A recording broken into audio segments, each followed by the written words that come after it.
Hi, this is Erin from Vintage Fitness. A few of you have asked for morning smoothie recipes, and it's a great idea. A lot of clients that we first start seeing at Vintage Fitness, the older adults that we train, have too much processed carbohydrate in their diet and not enough protein, and they're not getting fruit and especially vegetables. So a smoothie is one way to do that. It's also great in terms of just getting enough water.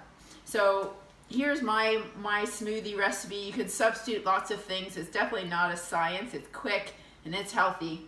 So I have quite a good blender, which is great if you're using stuff like kale, which chunky kale is terrible in a smoothie. So just a cup, maybe cup and a half of water.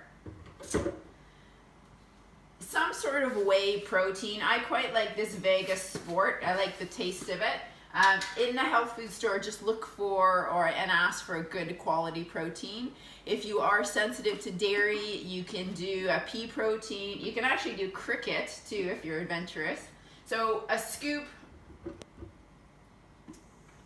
I do a scoop of whey protein.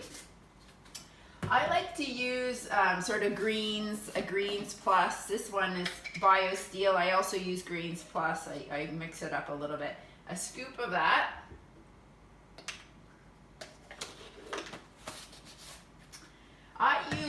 I like to have some veg in there. A lot of it depends on what's in my fridge. I often use kale. Sometimes I use spinach. Sometimes I use carrots, but I like to have a veg in there anyway.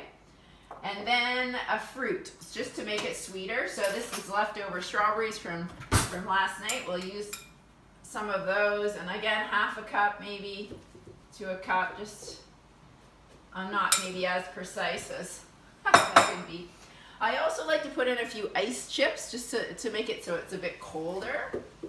And then I really like ginger. If I have energy in the morning, I actually slice ginger. I think from a health perspective, it's probably better. If I'm feeling lazy, I just use the squeezed gingers. And again, just squeeze a bit on top. Cover it up, and I won't put it on because it's very loud. But that's it. You can also use almond milk if you prefer. You can use regular milk. The main things are make sure it has protein, make sure there's a veg, and make sure that there's a fruit in there. Good luck.